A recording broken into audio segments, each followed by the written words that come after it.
Hi అండి. నేను మీ బర్ల శ్రీనివాస్ యాదవ్. మనం చేయూత ఫౌండేషన్ ఆధ్వర్యంలో ఆవులకు ఆహారం అందించడం జరిగింది.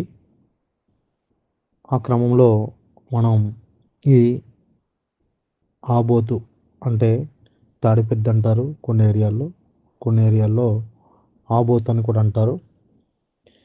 ఈ ఎద్దుకు డెక్కలు బాగా పెరిగిపోయినాయండి.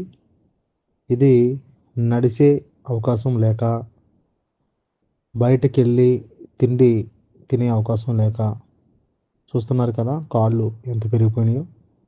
అక్కడే ఉంటున్న కాకినాడ బాలా చెరువు దగ్గరలో ఉన్న లలిత జ్యువెలరీ పక్కన చెత్తబుట్టలో ఉన్న ఆహారాన్ని తింటూ చాలా ఇబ్బంది పడుతుంది.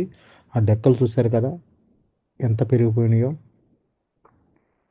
అంత డెక్కలు ఉండడం వల్ల అది బయటికెళ్ళి ఆహారం తినే పరిస్థితి ఉండదు. రోడ్డు పైన కూడా త్వరగా నడిచే అవకాశం లేక చాలా ఇబ్బందికి గురవుతుంది. అందులో భాగంగా ఈరోజు మన చేయూత ఫౌండేషన్ టీంతో కలిసి ఈ ఆవును ఎక్కడుందని వెతుకుతూ చూడడం జరిగింది. ఇందులో భాగంగా మనకి కాకినాడ బాలా చెరువు లలిత జ్యువెలరీ పక్కనే ఉన్న డస్ట్బిన్ దగ్గర అందులో డస్ట్బిన్లో ఉన్న ఆహారం తింటూ కనిపించింది. దీనికి మనం ఈ కాళ్ళకు సంబంధించిన డెక్కలు కట్ చేసే వాళ్ళు ఉంటారు, వాళ్ళతో మనం సంప్రదించడం కూడా జరిగింది. ఆయన ఏమన్నారంటే దానికి సంబంధించి మ్యాన్ పవర్ ఎక్కువ కావాలి, ఇద్దరు ముగ్గురు ఉంటే మనం ఏం చేయలేం, కనుక మ్యాన్ పవర్ కావాలి అని అడిగారు. నాకు తెలిసిన వారికి ఫోన్ చేస్తే వెటనరీ హాస్పిటల్లో మత్తు ఇంజెక్షన్ ఇస్తారు. ఆ మత్తు ఇంజెక్షన్ ఇచ్చి దాన్ని పడగొట్టి దానికి ఈజీగా ఉంటుందని కొంతమంది చెప్పారు. వెంటనే కాకినాడ వెటనరీ హాస్పిటల్ ఏడీ గారికి ఫోన్ చేయడం జరిగింది ఫ్రెండ్స్. ఆయన వెంటనే స్పందించి మీరు ఎప్పుడు కట్ చేస్తారు ఏటో చెప్తే నేను మీకు ఆ మత్తు ఇంజెక్షను అదేవిధంగా మా అటెండర్ని ఇచ్చి పంపిస్తానని చెప్పేసి అన్నారు ఆయన.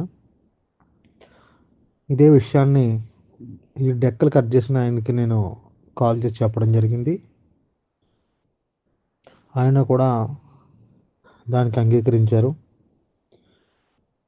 మనం రేపు లేదా తర్వాత రోజు కానీ ఈ డెక్కలు కట్ చేసే ఏర్పాటు అయితే చేయాలని నిర్ణయం తీసుకున్నాం చేయూత ఫౌండేషన్ టీంతో.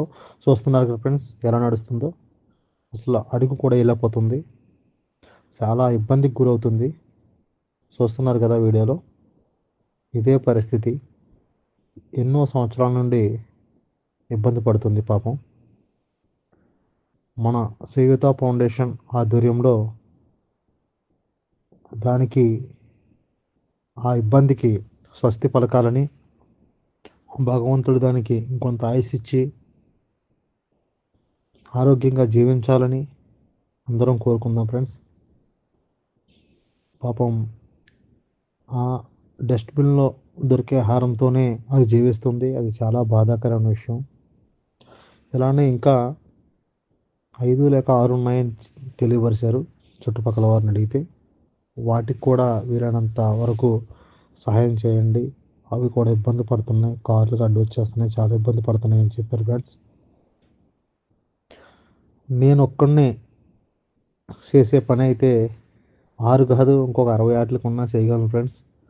ఎందుకంటే అది ఒక్క మనిషితోనో లేకపోతే ఆహారం అనేది నాకు భగవంతుడు ఇచ్చిన వరకు నేను చేయగలిగాను ఫ్రెండ్స్, చేయగలను కూడా.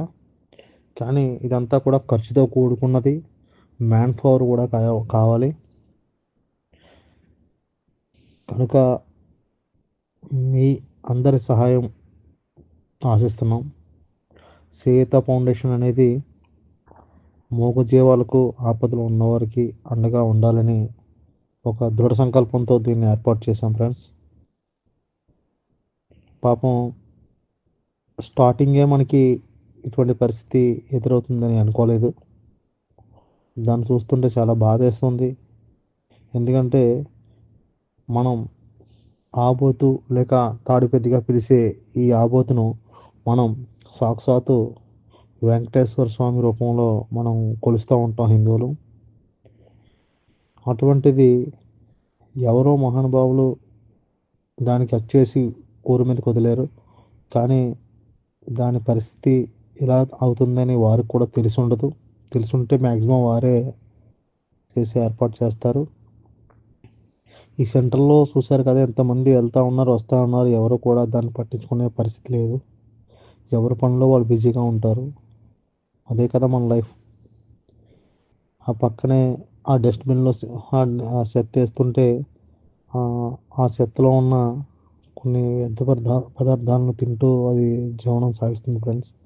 అది చూసి చాలా బాధ అనిపించింది. కానీ వెంటనే ఏమీ చేయలేం. కానీ మన టీమ్ అంతా కలిసి దానికి మన కళ్ళ ముందు ఇంకా ఆ పరిస్థితిలో ఉండకుండా దానికి ఏదో ఒక న్యాయం చేయాలని నిర్ణయం చేసుకున్నాం ఫ్రెండ్స్. ఖచ్చితంగా నెక్స్ట్ వీడియోలో ఏం జరిగిందో మీకు తెలియపరుస్తాం ఫ్రెండ్స్.